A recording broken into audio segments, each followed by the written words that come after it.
अस्सलाम वालेकुम। इलिया साहब का एक शेर है, हज़रत जॉन इलिया साहब का, कि है गनीमत के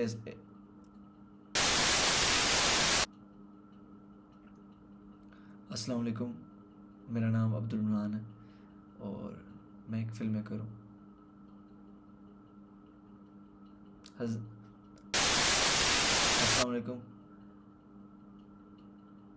ये वीडियो बनाने का सिर्फ वैसे कोई मकसद तो नहीं, लेकिन मेरा दिल किया कि मैं इस बारे में बात करूं, तो मैंने कहा मैं बनाता हूँ वीडियो। और वो ये कि हज़रत जॉन इलिया साहब का एक शेर है गनीमत के असरार हस्ती से हम बेखबर आए थे और बेखबर जाएंगे। जब मैंने ये पहली मर्तबा सुना शेर, मुझे इतना खूबसूरत लगा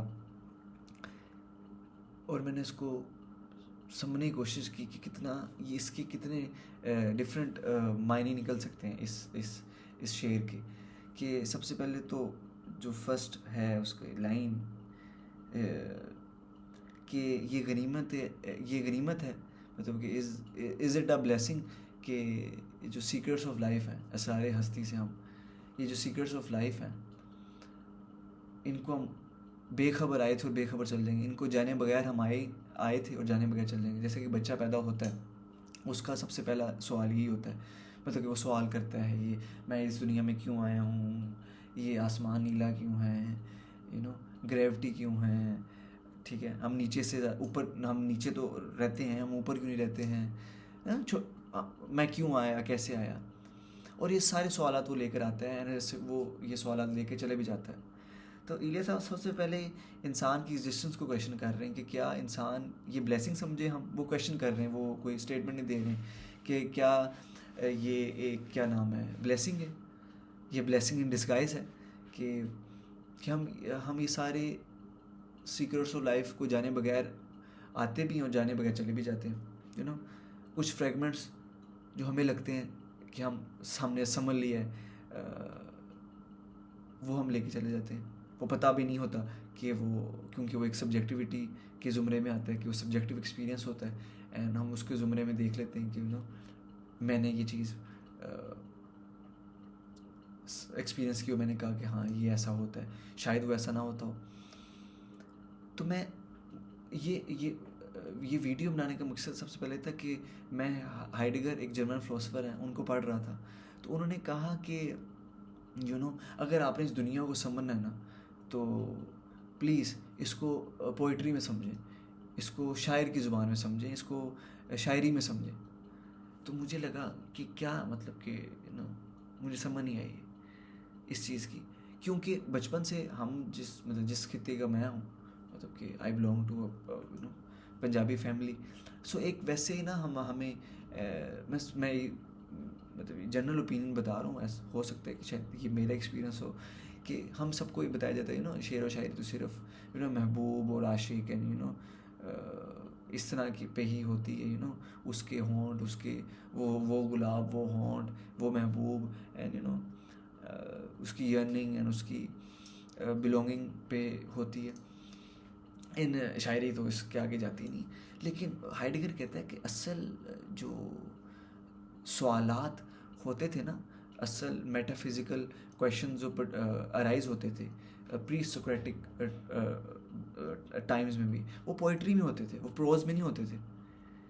एंड मैंने कहा ये कैसी बात है, बिकॉज हमने तो शायरी को उस तरीके से कोरिलेट किया ही नहीं फ़लसफ़े के साथ, या उसके साथ, लिटरेचर के साथ। मैं अपनी बात करूँ, मैंने कभी नहीं किया था पोइट्री को फ़लसफ़े के साथ और शायरी के साथ कोरिलेट।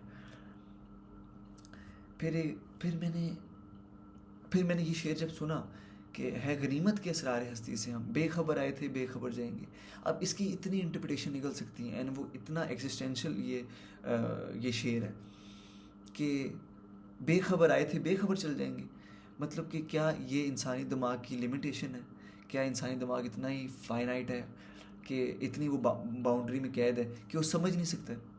क्या वो ये कहना चाह रहे हैं इलिया साहब कि इग्नोरेंस इज़ अ ब्लेसिंग, कि अगर हमने समझ लिया, लेट्स सपोज, ये सीक्रेट्स लाइफ को, तो हम शायद अपने आप को मार दें या कुछ और कर लें, या हमें समझ आए तो हम तंग हो जाएं, क्योंकि तंगी इंसानी रेस को तो पसंद है ही नहीं। इंसानी जहन को, इंसानी जहन तंगी के लिए नहीं बना, वो कहीं वो सुकून चाहता है, उस सुकून का नाम डोपामीन है। खैर, फिर मैंने ये जब समझा कि वो इतनी सवाल, इस शेर में इतने सवालात हैं कि शायद ये, हाँ, हमारी इटसेल्फ जो कॉन्शियस की जो बाउंड्री है, इस पे क्वेश्चन राइज करना चाह रहा है कि हम थ्योरी ऑफ एवरीथिंग पे नहीं पहुंच सकते, हम हर चीज़ को समझ नहीं सकते, एंड क्या हर चीज़ को समझना ज़रूरी है? इस पे ये भी एक इसकी सब टेक्स्ट बन सकता है शेर का। फिर मैंने एक शेर पढ़ा है, कोयटा के शायर हैं, मुझे नाम भूल गया, माजरत, प्लीज़ कोई बता दे। तो वो ये था कि वजूद इश्क का कोई सिरा मिला नहीं मिला, खुदी मिली नहीं मिली, खुदा मिला नहीं मिला, तुम्हें हमारे रूह के निशान मिले नहीं मिले, हमें तुम्हारे जिस्म का पता मिला नहीं मिला। मतलब कि इस शेर में इतनी कोर रिलेशन है एग्जिस्टेंशियल फिलोसफी के साथ कि मैं बता नहीं सकता हूँ।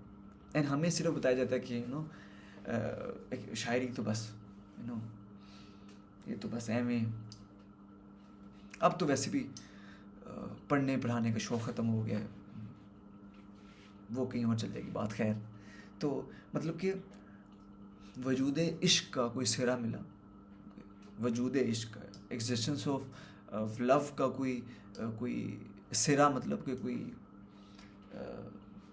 उसकी कोई प्रूफ मिला नहीं मिला। शायर खुद कह रहा नहीं मिला। खुदी मिली, खुदी से मुराद सेल्फ मिली कि हु, मतलब कि एक फ़लसफ़ा है बीइंग का। बीइंग से मुराद नॉट ह्यूमन बीइंग होना, एग्जिस्ट करना। क्या हमने कभी इस पे बात की है कि होना क्या किसे कहते हैं? होने से मुराद क्या ये होना है? क्या अगर मैं ये क्वेश्चन राइज करूँ कि मैं बोलूँ कि हम सिमुलेशन में रह रहे हैं, सिमुलेशन से मुराद हम एक सोशल कंडीशनिंग हुई हुई हम सब की कि हम उसके तहत एक चीज़ रह रहे हैं। जैसे कि मुझे याद है कि थोड़ा सा ऑफ टॉपिक जा रहा हूँ मैं, लेकिन जब मैंने अपनी पहली फ़िल्म बनाई थी, उसका नाम था ब्लाइंड कैमल। उसका प्रेमिस ये था कि मैं, जब मेरी अम्मा ने मुझे भेजा कि ना सरसों का तेल ले आओ, तो मैंने लेने गया किसी मार्केट में, ये सामने, तो वहाँ पे मैंने देखा कि एक ऊँट है जो कि उन्होंने ऊँट को रखा हुआ है, उस पर पट्टी आंखों में बांधी हुई है, एंड वो ना घूम रहा है, एंड वो तेल निकाल रहा है ऊँट, कैमल।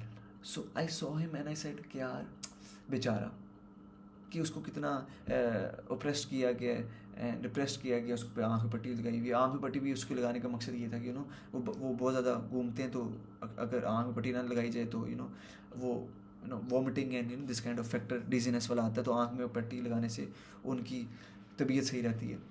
तो आई वाज लाइक यार क्या बेचारा। एंड देन उसी वक्त ही मैंने इंट्रोस्पेक्ट किया हम ह्यूमन बींग्स की नेचर पे, कि हम भी तो ऐसे ही हैं, हम पे भी तो पट्टियाँ बांधी हुई हैं, हम भी तो इतने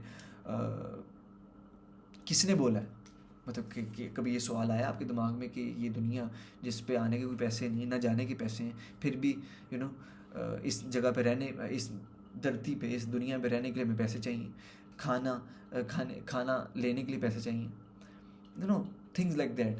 कि बीइंग क्या है? सेल्फ। खुदी मिली नहीं मिली, खुदा मिला नहीं मिला।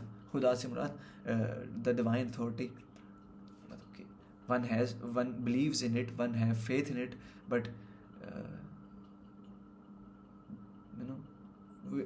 human beings are not sure of their this thing as well.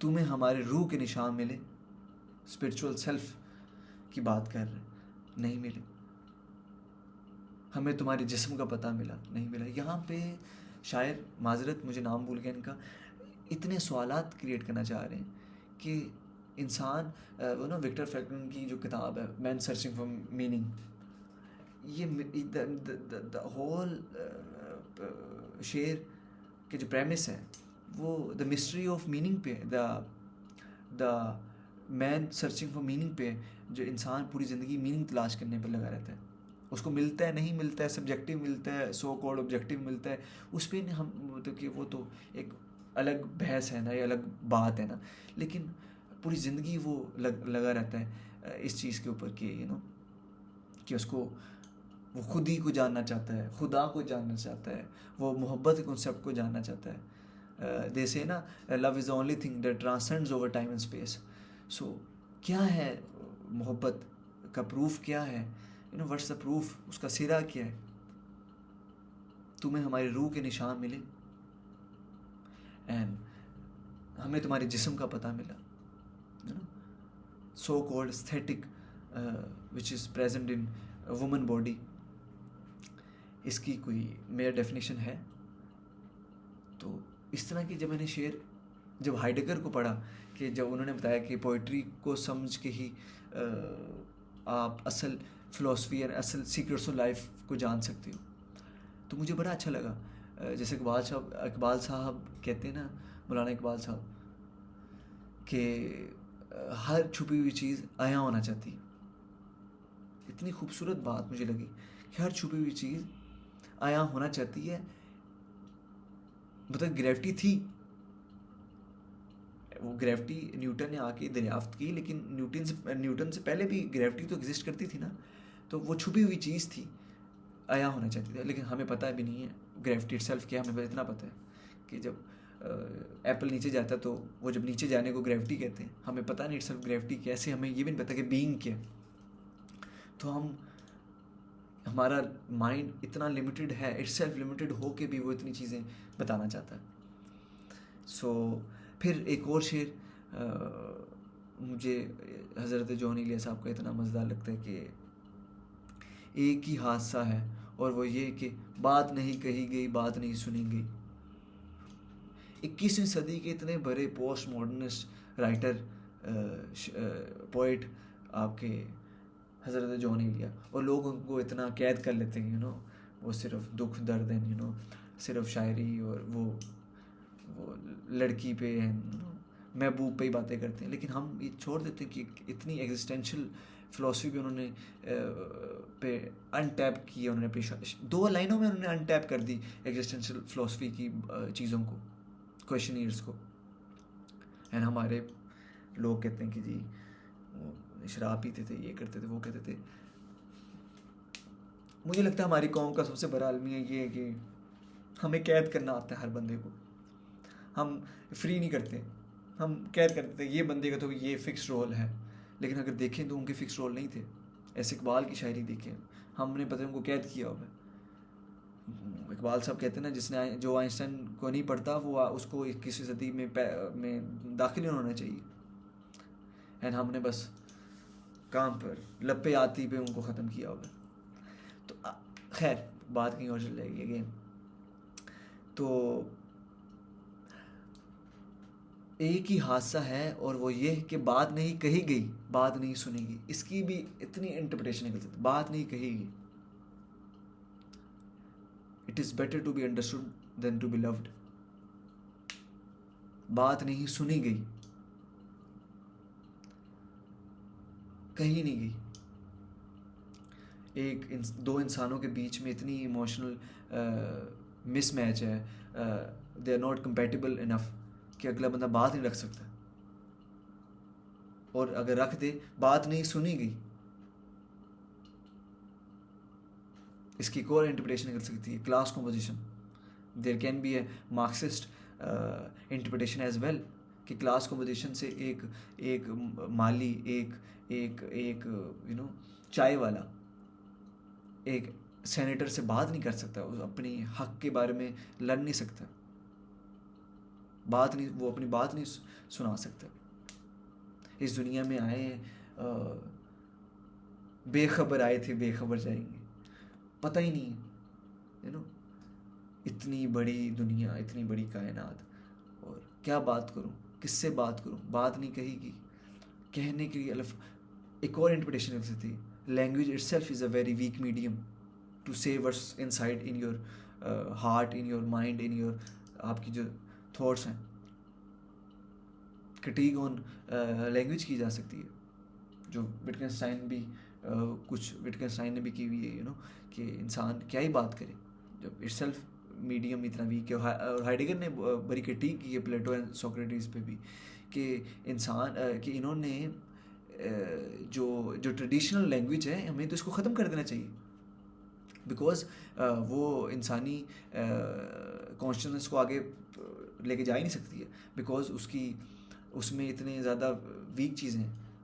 And that's why he introduce his concept of Dasein the human being वाला, लेकिन वो ज़्यादा बात है। खैर, तो पोइट्री इटसेल्फ कितनी रिच है एंड उसके अंदर कितनी शायद आप लोग ज़्यादा पढ़े लिखे हैं, समझदार हैं, आपको शायद पता हो, मुझे इतना नहीं पता था कि पोइट्री इटसेल्फ इतनी रिच है एंड उसमें इतनी चीज़ें हैं कि वो खाली महदूद नहीं है एक औरत ज़ात तक, एंड वो एक the concept of only wanting someone and to attain someone, to possess someone, सिर्फ उस तक नहीं।